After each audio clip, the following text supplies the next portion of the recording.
அன்பார்ந்த சகோதர சகோதரிகளே, இயேசு கிறிஸ்து நாமத்தினால உங்களை நான் வாழ்த்துகிறேன். இப்போ நம்ம என்ன பார்க்க போறோம்னா, வசனத்தின்படி புதிய பாபிலோன் கட்டப்பட போறாங்க. அது எப்போ கட்டுவாங்கன்னு சொல்லி தெரியாது. பாபிலோன் கட்டப்பட போகுது. அப்படி கட்டப்பட போற அந்த புதிய பாபிலோன் எப்படி இருக்கும் அப்படின்னு வேதத்தில் எழுதி இருக்குதுங்க. அந்த வசனத்தின்படி நான் இப்போ சொல்லிட்டு வரும்போதே உங்களுக்கு வசனம் நல்லா புரிஞ்சிடுவோம். 18வது அதிகாரத்துக்கு இப்போ நம்ம வந்திருக்கிறோம். புதிய பாபிலோனின் மகிமை அது எப்படியெல்லாம் சிறப்பாக இருக்க போகுது அப்படின்றத பார்க்கலாமா. ஐரோப்பிய ஆதிக்க செல்வ செருக்குடையோரது நோக்கம் பாபிலோனியாவை மீண்டும் உயர்த்துவதே என்பதும், ஐரோப்பா கண்டத்தில் இருக்கிற நாட்டில் இருக்கிற தலைவர்களுக்கு பாபிலோன் நகரத்தை மீண்டும் கட்டி எழுப்பணும் தான் அவங்களுடைய குறிக்கோளாக இருக்குது. அதற்கான காலம் நெருங்குகையில் பாபிலோன் நகரம் நொடி பொழுதில் கட்டப்பட்டு உலகத்திலேயே மிக உன்னத ஸ்தானத்தை அடைய போகிறது. இப்பெல்லாம் நாகரிகமாக எவ்வளோ கண்டுபிடிப்பெல்லாம் வந்துடுச்சு. 2 மாடி கட்டடமெல்லாம் ஒரு இடத்துல இன்னொரு இடத்துக்கு அப்படியே இடிக்காமே மாற்றுறாங்க. அடித்தளத்தை தோண்டிட்டு அதுக்குள்ளே இன்னும் முட்டு கொடுத்து மிஷினை வச்சு வீட்டையே அப்படியே நகர்த்துறாங்க. அந்த மாதிரி டெக்னாலஜியெல்லாம் வந்துட்டு இருக்குது. அப்போ பாபிலோன் நகரம் கட்டுறதுக்கு ஒரு சில ஆண்டுகளே போதும் அதை கட்டி முடிக்கிறதுக்கு. இன்று இதன் ஜனத்தொகை 50 லட்சத்துக்கு மேல் உள்ளது. இப்போ அந்த இடத்துல இருக்கிற மக்களுடைய ஜனத்தொகை 50 லட்சத்துக்கு மேலே இருக்குன்னு சொல்லி சொல்கிறாங்க. உலகத்தில் சர்வாதிகார நாடுகள் முன் வருங்கால பாபிலோன் நகரம் உயர்ந்து எழுவதற்கு ஒரு சில வருடங்கள் போதுமானதாய் இருக்கும். உலகம் இதுவரை பார்த்திராத அளவிற்கு எல்லா விதத்திலும் பாபிலோன் மகாநகரம் உன்னத உச்சியில் இருக்கும். அந்நாளில் பாபிலோன் உலகளவில் வாணிபத்துறையில் தலை சிறந்த நிலையில் இருக்கும். இதனுடைய வியாபாரம், அந்த நகரத்தை கட்டி அது உலகத்துக்கே ஒரு தலை சிறந்த இடமா இருக்குமா.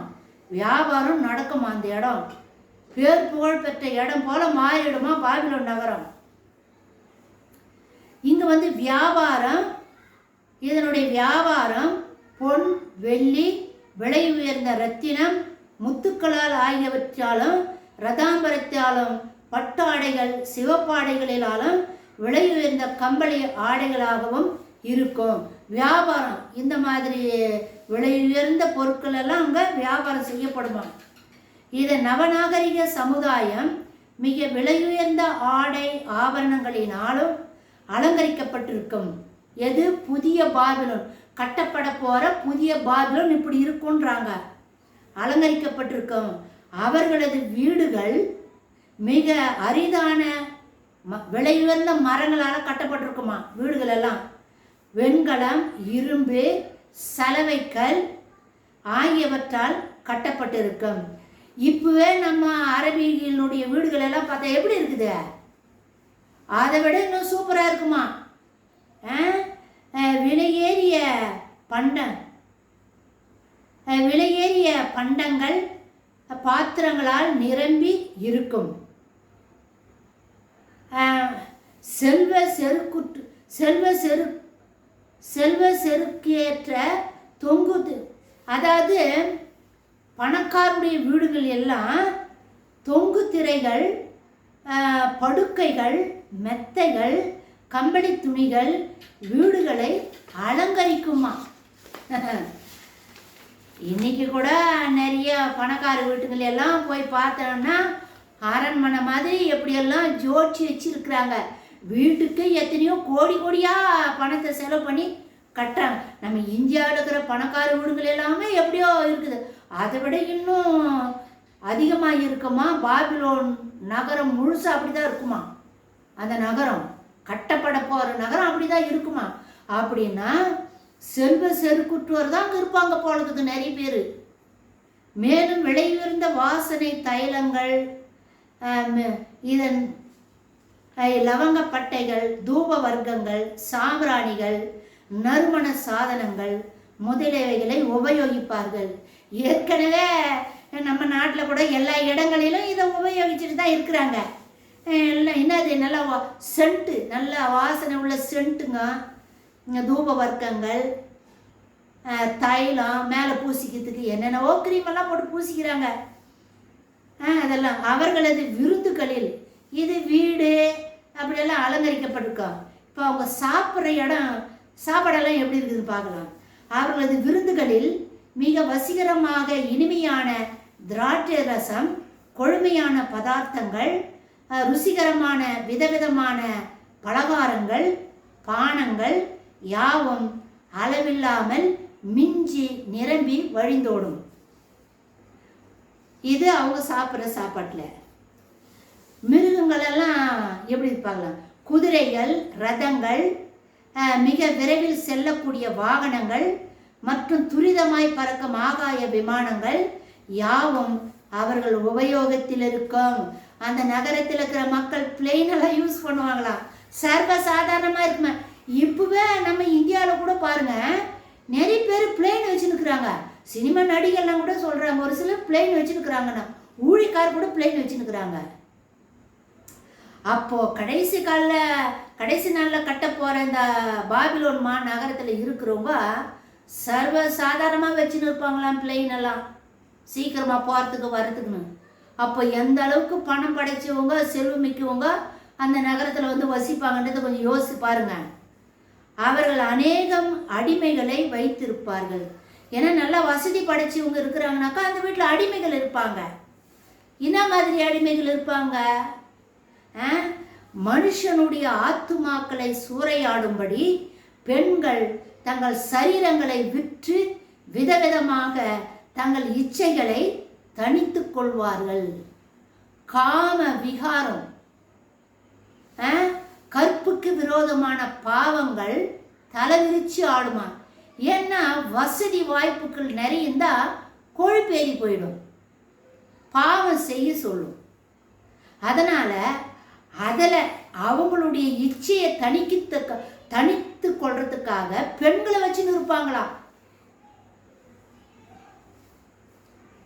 சந்தைகள் எல்லாம் மாடுகளாலும் ஆடுகளாலும் குதிரைகளாலும் நிரம்பி வழியும். பல நாடுகளில் இருந்து வரும் சரக்குகளால் துறைமுகம் மற்றும் கப்பல்கள் ஒதுங்கும் இடம் யாவும் குவியும். அப்போ நிறைய வியாபார ஸ்தலமாக இருக்கும். கப்பல்கள் வருமா, ஆகாய விமானங்கள் அப்போ நிறைய பணக்காரர்கள் அந்த இடத்துக்கு வர்றதும் போகிறதுமா இருப்பாங்க. வியாபார ஸ்தலமாக இருக்குமா. சந்தையெல்லாம் இருக்குது, ஆடு மாடு குதிரை சந்தையெல்லாம் இருக்குது. அப்போ எப்படி இருக்குன்னு கொஞ்சம் நம்ம நாட்டிலே இப்போவே சந்தை ஒரு திருவிழானாக்கா எப்படியெல்லாம் இருக்குது கொஞ்சம் யோசித்து பாருங்க. அதை விட பன்மடங்கு இருக்கும் போல இருக்குது மகா பாபிலோன், கட்டப்பட போகிற பாபிலோன் அப்படிதான் இருக்குமா. மனித ஞானம் மனிதனது ஆடம்பரத்துக்கும் சௌகரியத்துக்கும் சொகுசுக்கும் என்னவெல்லாம் கண்டுபிடிக்குமோ அதெல்லாம் கடைகளில் காணப்படும். இப்போ சொகுசுக்கும் வசதி பலவிதமான கண்டுபிடிப்புகள் இருக்குது இல்லையா? அந்த கண்டுபிடிக்கிற பொருட்கள் எல்லாம் சர்வசாதாரண கடைகளிலே விற்பாங்களாம். நூல் ஆலைகள், விலை உயர்ந்த நூல் ரகங்களை கொண்டு இயக்கப்படும் இந்த நகரம் உல்லாசங்களுக்கும் வியாபாரத்துக்கும் ஈடு இணையற்றது. வியாபாரிகள் முதலாளிகள் யாவரும் தங்கள் இரவு பகல் நேரத்தை எல்லாம் எப்படி சீக்கிரத்தில் பணம் சேர்ப்பது என்பதில் திட்டமிடுவதில் கழிப்பார்கள். இப்போ கூட வியாபார ஸ்தலங்கள் இருக்குதுன்னு வச்சுக்கோங்க. பிரபலமான நம்ம இந்தியாவில் கூட பிரபலமான வியாபார ஸ்தலங்கள், அந்த ஸ்தலங்களை கொஞ்சம் போய் பாருங்களேன். சந்தை மாதிரி இருக்குங்க. எல்லா ஜனம் வர்றது போகிறது, ஆடு மாடு பலவிதமான பொருட்கள் சந்தையில் விற்குவாங்க. ஈரோடில் போய் பாருங்க, பாம்பேயில் சூரத் என்ற பகுதியில், நம்ம சென்னை கோயம்பேடு மார்க்கெட்டு காலையில் இந்த வியாபாரம் ஏலம் ஒரு இடத்துல எல்லாம் ஜனங்கள் எப்படி மெத்தி எறிகிறாங்க, எப்படி கோலாகலமாக இருக்குதுன்னு கொஞ்சம் போய் பாருங்கள். முக்கியமாக இந்த விழா நேரங்களில் பண்டிகை கொண்டாடுறாங்க இல்லையா, அந்த பண்டிகை கொண்டாடுற நேரங்கள் எல்லாம் ஜவுளி கடைகள் எல்லாம் எப்படி நிரம்பி வழியுது. அந்த ஜவுளி கடைக்கு எதுலெல்லாம் விளையாட்டு பொருட்களும் பலவிதமான உணவுப் பொருட்கள் இது கம்மி. நம்ம நாட்டிலெல்லாம் பார்க்கறதெல்லாம் இதெல்லாம் மாடல். அவங்கெல்லாம் நிறைய வழிச்சு விலை உயர்ந்த பொருட்கள். பணக்காரர் தான் அந்த இடத்துல கூஞ்சி கிடப்பாங்களாம்.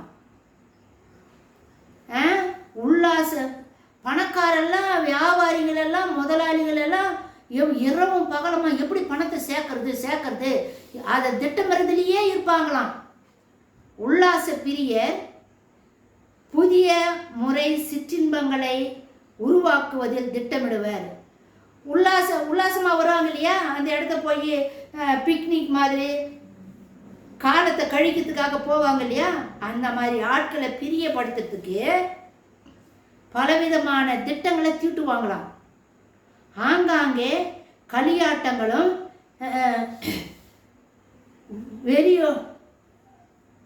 களியாட்டம் வெறியோடுள்ள முடிவில்லா பெருந்தீனிக்கான புசிப்பும் களிப்புமான விருந்துண்ணும் வெறியும் காணப்படும். அதாவது உல்லாச பிரியர் அந்த இடத்துல நிறைய வர்றதுனால ஆங்காங்கே களியாட்டம் நடக்குமா. முடிவில்லாத பெருந்தீனி, நீ இன்னவாக சாப்பாடு கேட்குற எல்லா சாப்பாட்டு வகை அங்கே இருக்குமா. களிப்புக்கான விருந்துண்ணல், நல்லா சந்தோஷப்பட்டு குடிச்சு ஆடி வெறிச்சு இருக்கிற இடம். லோத்தின் காலத்திலும் நோவாவின் காலத்திலும் நடந்தேறினபடியே பெண் கொண்டும் பெண் கொடுத்தும் வாங்கியும் விற்றும் நட்டும் கட்டியும் நாட்டியும் இவ்விதமாக இனியும் வரப்போகின்ற நாட்களில் நடந்தேறப் போகிறது. இப்படியெல்லாம் லோத்தின் காலத்தில் எப்படி இருந்துச்சு அதே மாதிரி இருக்குமா. மகாபாபிலோன், புதிய மகாபாபிலோன் கட்டப்படும் போது அது இப்படியெல்லாம் இருக்கும்ன்றாங்க. அவர்களின் தெய்வங்கள் அந்த நகரத்துக்கு தெய்வம் என்ன தெய்வம், பணம் தான் அவங்களுக்கு தெய்வமா. சிற்றின்பமே அவர்களின் பிரதான ஆசாரியன். சிற்றின்பம் கட்டுப்படாத உணர்ச்சி. வெறி அவர்களின் தொழுகையின் அசாதார முறை. அவர்கள் எதிலும் துணிகரமுள்ளவர்களாய் இருப்பார்கள். ஏன்னா பணக்காரன் பணம் வச்சுட்டு எதனாச்சும் செய்யலாம், எதனாச்சும் சாதிக்கலாம், துணிகரமாக இருப்பாங்க. எந்த செயலும் செய்யறதுக்கு துணிகரமாக இருப்பாங்களாம் அந்த மகா பாபிலோன் நகரத்தில் இருக்கிற மக்கள். பாபிலோன் ஓர் இசையின் நகரம். ஏன்னா சந்தவெளி மாதிரி நிறைய வியாபார ஸ்தலங்கள், முதலாளிகள், பெரிய பெரிய பணக்காரர்கள் வருதும் போகிறதுமா இருந்தாக்கா அந்த இடத்துல என்ன இருக்கும், கண்டிப்பாக இசை இருக்கும். பாபிலோன் ஓர் இசையின் நகரம். வியாபார வாழ்க்கையின் சந்தடிகளுக்குள்ளே சிற்றின்ப விடுதிகள். என்ன பெரிய பெரிய பணக்காரங்க வராங்க போகிறானுங்க, தங்குவானுங்க, லாட்ஜிங்கெல்லாம் இருக்கும். சிற்றின்ப விடுதிகள். ஆடல் பாடல் ஓசைகளும் திரையரங்குகளின் பாடல்களும் ஆரவாரங்களும் ஊடுருவி வந்த வண்ணமாய் இருக்கும். வர்றது போகிறது, ஆடல் பாடல் சத்தம் இசை நடனம் குடி வெறிச்சி இருக்கும்.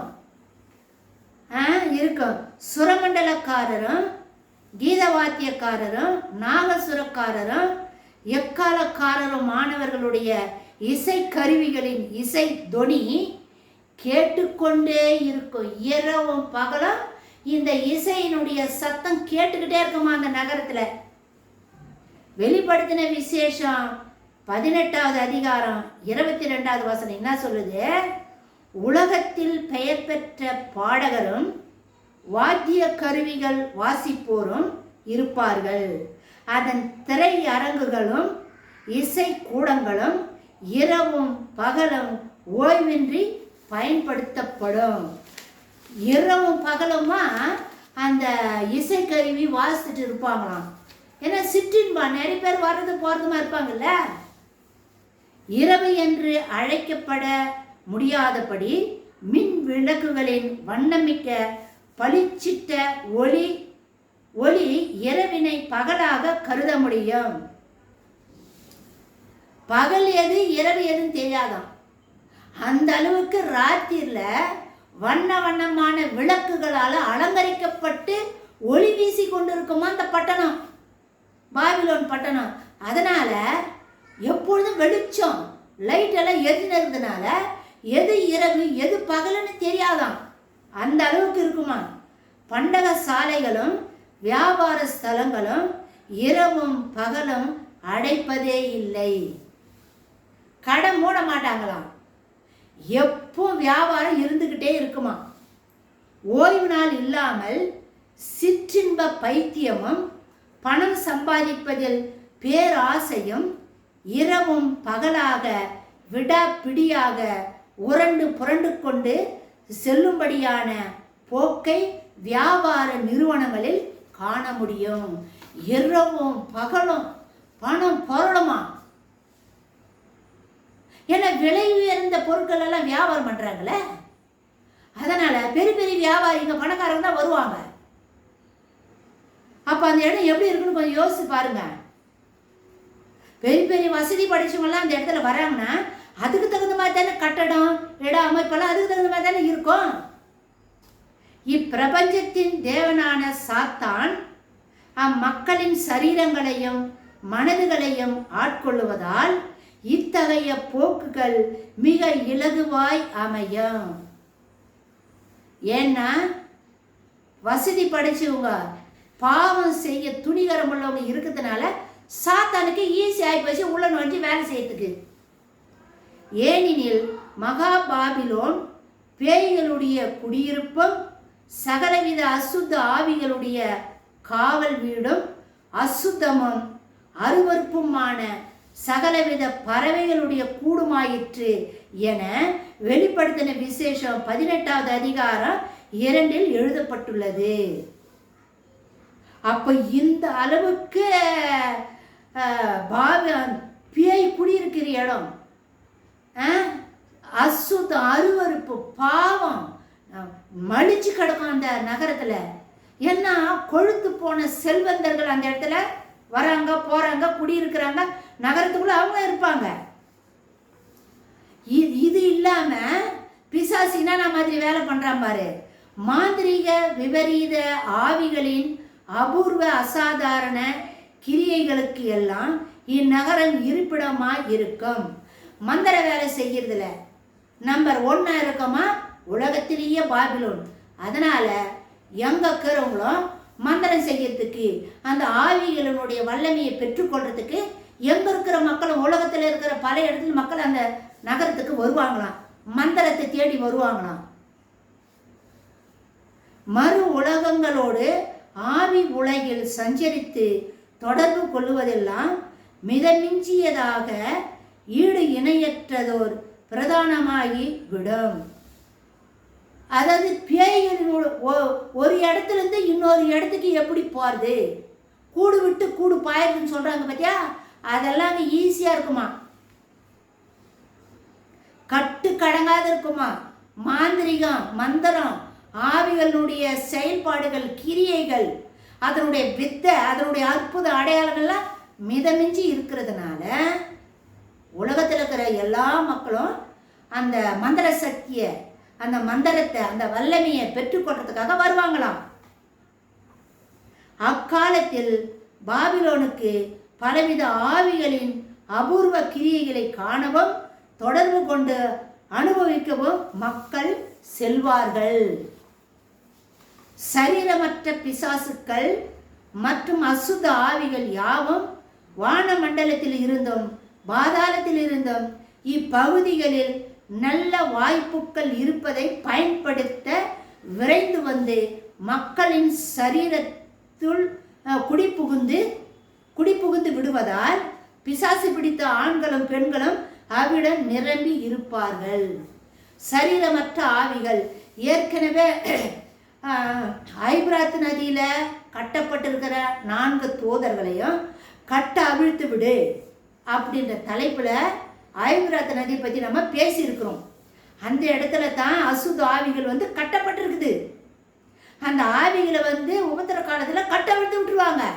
அப்படி கட்டவிழ்த்து விட்ட அந்த ஆவிகள் மனிதர்களுடைய சரீரத்துல வந்து நுழைஞ்சிடும். முக்கியமா இந்த பாபிலோன் நகர்ல, ஏன்னா அதனோட இருப்பிடமே அது அங்கதான், ஐபிராத் நதியான தான் இருக்குது. அதனால மனிதர்களுடைய சரீரங்களை வந்து உள்ள நுழைஞ்சிக்கும். அப்படி உள்ள நுழைஞ்சிக்கினாக்கா பேய் பிடிச்ச ஆண்களும் பெண்களும் நிறைய பேர் அந்த நகரத்துக்குள்ள இருப்பாங்களாம். பாபிலோனின் மகிமையின் உச்சக்கட்டத்தின் போது, இப்படி உச்ச கட்டத்துல சீரும் சிறப்புமா உலகத்திலேயே A1 ஹீரோ எது? பாபிலோன். அந்த மாதிரி விளங்குமா. அது அழிந்து போவதற்கு சற்று முன்பதாக அந்நகரம் சாத்தானால் ஆளுகை செய்யப்படும். அது அழிக்கிறதுக்கு கொஞ்ச நாளைக்கு முன்னாடி அந்தி கிறிஸ்து வந்து அந்த இடத்துல அந்த நகரத்தை ஆளுகை செய்வானாம். அதுவும் அந்தி கிறிஸ்துவின் அவதாரம் எடுத்து மிருகத்தின் சரீரத்தை கொண்டு ஆளுகை செய்ய போகிறான். அந்தி கிறிஸ்து வந்து தான் இந்த கட்டப்பட போற புதிய பாபிலோன் நகரத்தை ஆட்சி செய்ய போறவன் அந்தி கிறிஸ்து. அப்போ அந்தி கிறிஸ்து வந்து அவன் மனிதன் தான், அவனுக்குள்ளதான் அந்த லூசி பிசாசு இருக்குது. அவன் வந்து அந்த நகரத்தை பிடிச்சி ஆளுகை செய்யறான், ஆட்சி செய்யறான்னா அப்ப அந்த நகரம் எப்படி இருக்கும்? அசுத்தங்களாலும் அதனால பேய்களுடைய குடியிருப்பு, அசுத்த ஆவிகளும் பறவைகளும் குடியிருக்கிற இடம் சொல்லிட்டு நம்மளுக்கு வசனம் நல்ல தெளிவாக எழுதி இருக்குதுமா. இப்ப நான் படிச்சது எல்லாமே வசனத்துல வருதுங்க. நீங்க வெளிப்படுத்தின விசேஷத்தை 18வது அதிகாரத்தை எடுத்து படிச்சு பாருங்க. இப்ப நான் படிச்ச எல்லாமே வசனத்துல இருக்குதுங்க. இனி கட்டப்பட போற புதிய பாபிலோன்ல இப்படி இருக்கும். ஏற்கனவே பாபிலோன் வந்து பழைய பாபிலோன் வந்து அழிக்கப்பட்டு அது குடிசோறு ஆயிடுச்சு. அங்க முஸ்லிம்கள் வந்து வாழ்ந்துக்கிட்டு இருக்கிறாங்க. இப்போ ஐபிராத் நதி ஓரமெல்லாம் அழிக்கப்பட்ட இடமா தான் தெரியுது. ஏன்னா டிஸ்கவரியில் அப்படிதான் காட்டுறாங்க. திரும்ப அந்த ஐபிராத் நதி ஓரத்துல பாபிலோன் நகரம் கட்டப்படும். கட்டப்பட்டு திரும்ப அது அழிக்கப்படும். இப்போ புதுசா கட்டப்பட போற பாபிலோன் நகரத்துக்குள்ள எப்படி எப்படியெல்லாம் இருக்குன்றதை இப்போ நம்ம பார்த்தோம். இதெல்லாம் வசனத்துல இருக்கிறதா உங்களுக்கு நான் படிச்சு காட்டினேன். அடுத்த வீடியோ இப்படி கட்டப்பட்ட மகிமையான இந்த பாபிலோன் நகரம் கண்டிப்பா அழிக்கப்படும். அது எப்படி அழிக்கப்படும் அப்படின்றத வசனத்தின் மூலமாக அடுத்த வீடியோவில் நம்ம பார்க்கலாம். சப்ஸ்கிரைப் பண்ணுங்க, செய்தி எல்லாருக்கும் ஷேர் பண்ணிக்கோங்க, வெளிப்படுத்தின புஸ்தகத்தை எடுத்து படிங்க, இஸ்ரவேல் தேசத்துக்காக ஜெபம் பண்ணுங்க, உலகத்தில் சமாதானம் கிடைக்கணும், யுத்தங்கள் ஓயணும். தொடர்ந்து ஜெபத்தில் இஸ்ரவேலுக்காக ஜெபத்தில் வச்சு ஜெபம் பண்ணுங்க.